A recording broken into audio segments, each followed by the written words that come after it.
Hello बच्चों। हमने पिछले पार्ट में इस पाठ का अंश पढ़ा है। ये पाठ हमारा धर्म की आड़ किसके द्वारा लिखा हुआ है? गणेश शंकर विद्यार्थी जी द्वारा। तो इसका जो पूर्व का जो अंश है वो हमने पिछले पार्ट में पढ़ा है। हम आगे पढ़ते हैं। तो यहाँ पर लेखक कहना चाहता है कि जो इस प्रकार के लोग हैं, किस प्रकार के, जो क्या करते हैं, जो कई वक्त की नमाज भी पढ़ते हैं, पूजा पाठ भी करते हैं और भी कई तरह के ऐसे काम करते हैं। और वो क्या करते हैं, लेकिन दूसरों की आज़ादी को रौंदने का काम करते हैं ना। देश भर में उत्पातों का कीचड़ उछालने का काम करते हैं।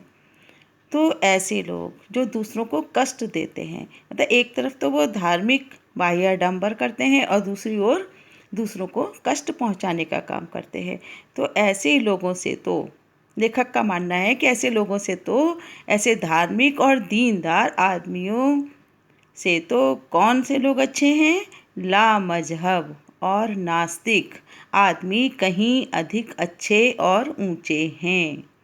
मतलब ऐसे धार्मिक लोगों से तो, जो बहुत ज़्यादा पूजा पाठ तो करते हैं ना, वो कई वक्त की नमाज तो अदा करते हैं, लेकिन क्या करते हैं, इसके साथ साथ दूसरे लोगों को कष्ट भी देते हैं, दूसरे लोगों की आज़ादी को छीनने का काम भी करते हैं। तो ऐसे लोगों से तो वो जो मजहब को नहीं मानते, जो नास्तिक हैं, ऐसे लोग उन लोगों से कहीं अधिक अच्छे हैं। क्यों अच्छे हैं? क्योंकि कम से कम उनका आचरण तो अच्छा है, जो दूसरों के सुख दुख का ख्याल रखते हैं, और जो मूर्खों को किसी स्वार्थ सिद्धि के लिए उकसाना बहुत बुरा समझते हैं।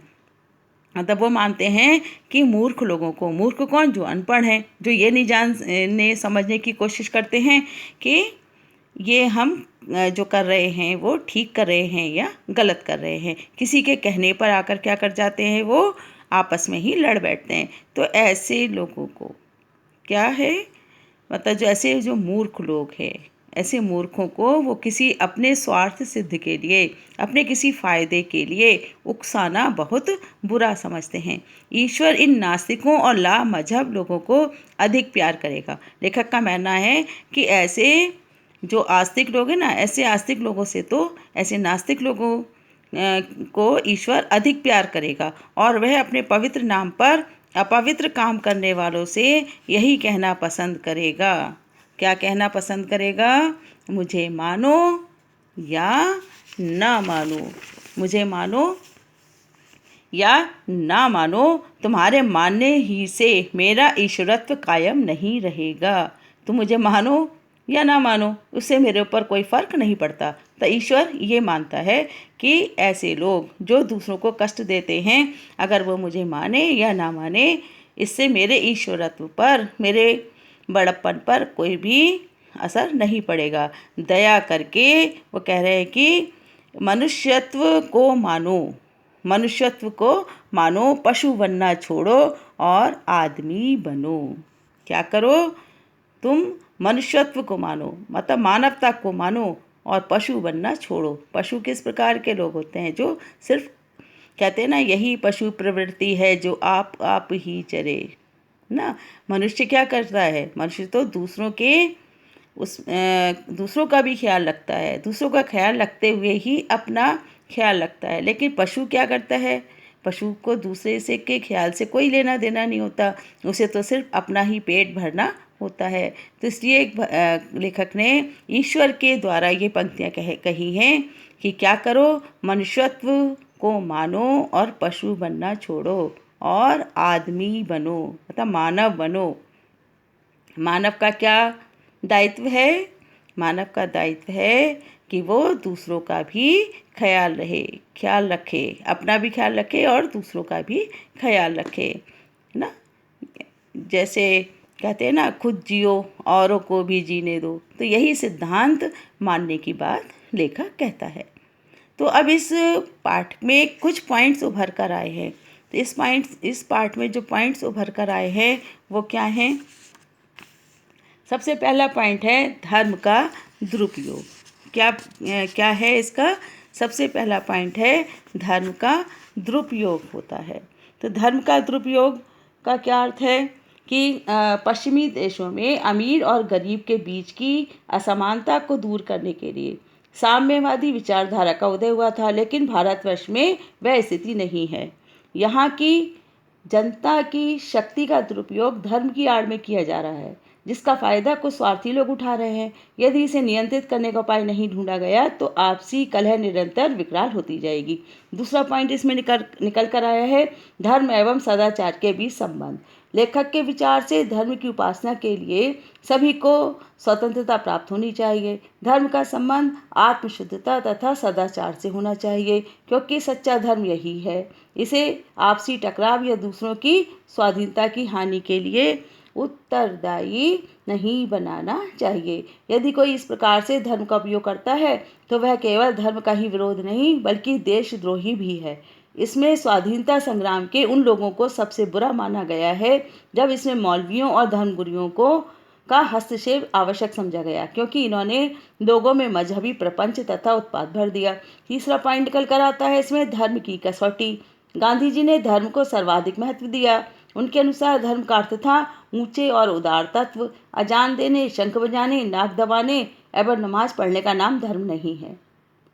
उन्होंने आगे कहा धर्म का स्पष्ट चिन्ह शुद्ध आचरण करना एवं सदाचार का पालन करना है। 2 घंटे तक पूजा करके या 5 वक्त नमाज पढ़कर यदि दिन भर बेईमानी की जाए एवं दूसरों को तकलीफ पहुंचाई जाए तो ऐसा धर्म टिक नहीं पाएगा। धर्म का भलमनसाहत की कसौटी केवल मनुष्य का आचरण होता है।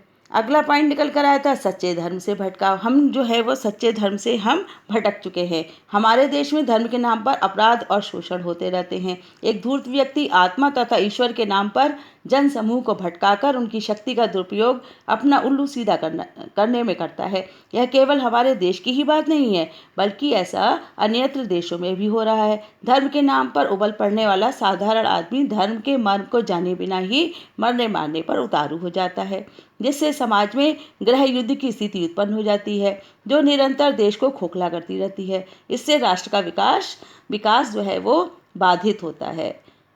अब आता है अगला पॉइंट धर्म के नाम पर शोषण हो रहा है। साधारण लोगों के लिए केवल लकीर पीटते रहना ही धर्म है।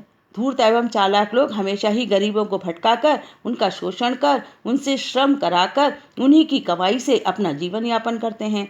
ये बदनसीब गरीब सदा से ही चूसे जाते रहे हैं।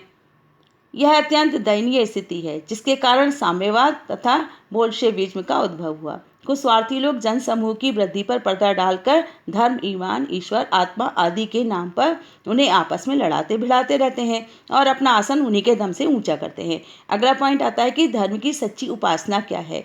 धर्म तथा ईमान के नाम पर अपराध व शोषण के व्यापार को रोकने के लिए साहस, दृढ़ता व ईमानदारी से उपाय किया जाना चाहिए। ऐसा नहीं होगा तो राष्ट्रीय विकास असंभव है। धर्म की उपासना के मार्ग में कोई भी अवरोध नहीं होना चाहिए। सबके लिए धार्मिक स्वतंत्रता उपलब्ध रहनी चाहिए। धर्म का सीधा संबंध आत्मा, ईमान, सदाचार तथा ईश्वर से होना चाहिए, ना कि आपसी कलह या भिड़ंत से या अन्य धर्म के प्रति नफरत से। धर्म किसी का अधिकार छीनने या किसी को कुचलने का साधन न बने। यदि किसी धर्म को मानने वाले जबरदस्ती देश के विकास में कहीं टांग अड़ाते हैं तो यह देश की अस्मिता के विरुद्ध है। धर्म की सच्ची उपासना तो आपसी प्रेम और सदाचार में निहित है। लास्ट पॉइंट आता है हमारा गांधी जी की धर्म संबंधी अवधारणा कि गांधी जी की धर्म के संबंध में क्या अवधारणा थी। तो गांधी जी भी बिना धर्म के कदम नहीं चलते थे, लेकिन उनके धर्म की परिभाषा सदाचार, अहिंसा तथा प्रेम पर आधारित थी, जो धर्म की सच्ची उपासना है। जब तक आदमी अपने आचरण को स्वच्छ नहीं कर लेता तब तक वह धर्म का सच्चा उपासक नहीं बन सकता, चाहे वह कितना भी कुरान पढ़ ले, नमाज पढ़ ले, शंख बजा ले या गायत्री मंत्र का जाप कर ले।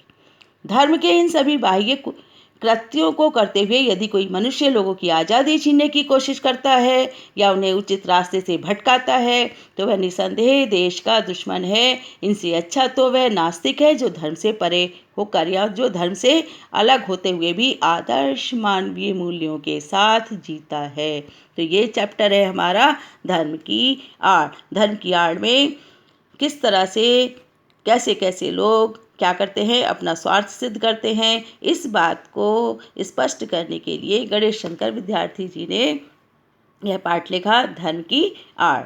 तो यह पाठ आप सब लोगों की समझ में आ गया होगा, और अगर आपको ये पसंद आया हो, आपको अच्छा लगा हो, तो सबसे पहले सब्सक्राइब करें, शेयर करें और लाइक करें।